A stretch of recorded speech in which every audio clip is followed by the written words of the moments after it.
Hi, this is my second video, and I'm gonna reflect on my second field experience at Boys and Girls Club at Deerfield Elementary.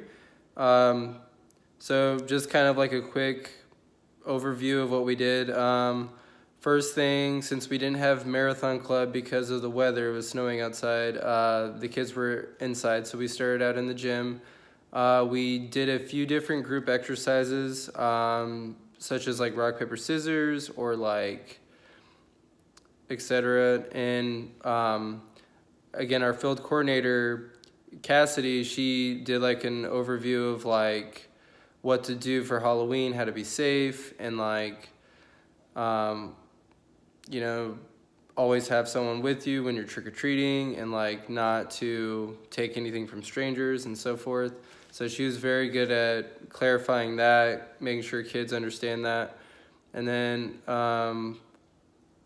after that, we divided into groups and we went into separate classrooms. And in the separate classrooms, we did different activities. The first activity that my group did, because I was with Miss Tori, one of the group leaders, and we started out with some coloring. So I helped her hand out different kinds of pieces of paper that the kids could color, but one had like a ghost and other one was like pumpkins. So they had different things that were Halloween type to color. And then we did that for about 20 minutes, and then the kids had to clean all that up, and then we rotated to the next activity, which is where we did some dancing, but it was like freeze dancing or something. So like when the music would play, then they were dancing, and then when it would stop, they would stop. And then they did another activity where one kid was it, and then he would look around to see if anyone had moved,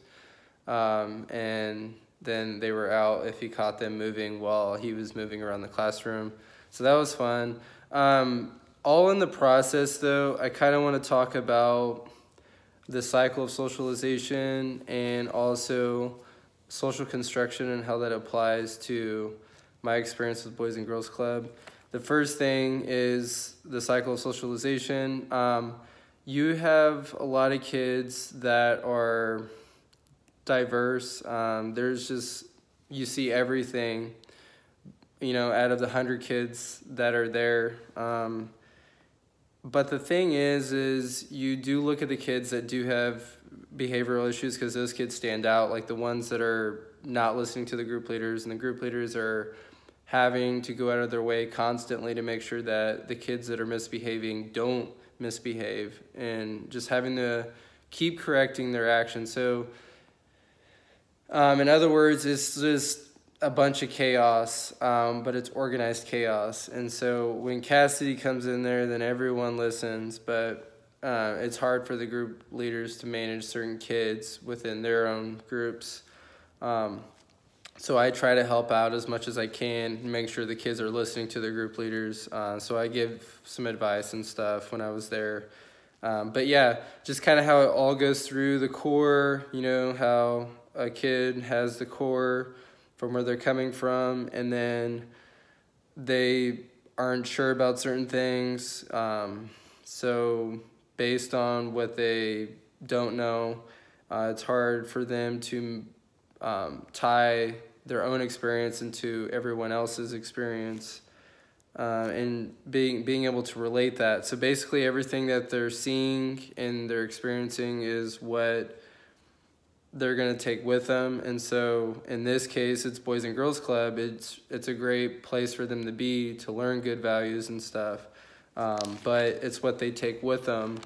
And what's cool about Boys and Girls Club is that they have two reward systems that they enforce. The first one is they have these gotcha bucks, which kids that are showing good behavior, they give them the gotcha bucks, and they can take those and they can bring them to their store, which is in the office, and they can get things like candy or so forth.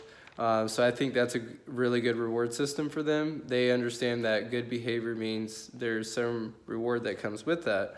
The second thing is woohoos. They write out woohoos to the kids. And I can't remember what one of the group leaders said, but there's a reward for that as well. So they do that. Those are their two reward systems that I'm aware of. And then based on that, the kids are more likely to have good behavior, although I've seen some kids that have a lot of gotcha bucks that are still misbehaving. So I think it's more of a selective process and how they deal with that. And then it's just like their actions. You know, some of them are really young. Like I was with first graders, and there was this one kid, Zane. He was, you know, being mean to the other kids. He was trying to push kids and like jump off chairs and all this crazy things.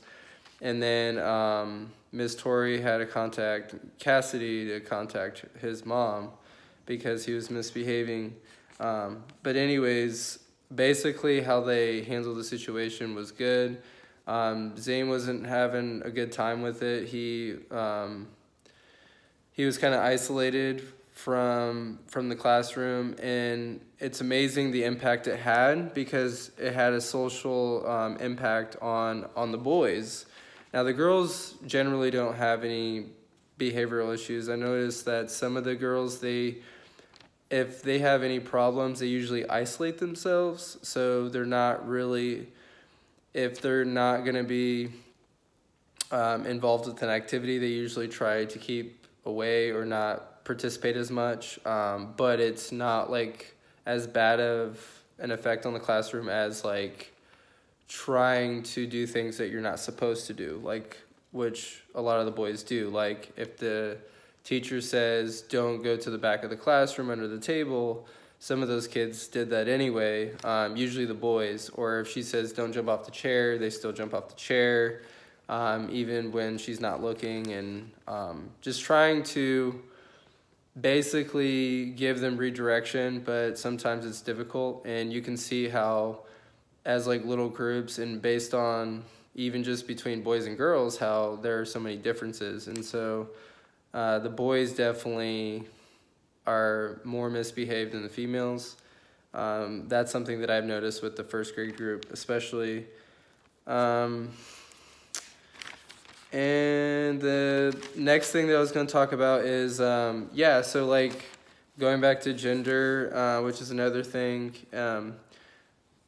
They all express themselves based on their gender. I didn't see any gender differences. Like I didn't see any boys dressed as girls or girls dressed as boys. Everyone pretty much had a stereotypical, you know, outfit or whatever. The one thing I did notice, which was interesting, and this was because they were all inside, there were more boys than girls that had short sleeves. And I think that's just like maybe because some of the boys don't wear long sleeves, but I just thought that was interesting. I kind of looked over the whole gym and kind of like that was a big thing that was noticeable. And yeah, I mean, between the social construction part, everything was pretty much straightforward. You know, boys as boys, girls as girls. Again, the only difference I really noticed was behavioral issues. And yeah, I mean, that's pretty much it. So that was my second experience with Boys and Girls Club, and I was there for about an hour and a half. So I look forward to my next experience with Boys and Girls Club. Thank you.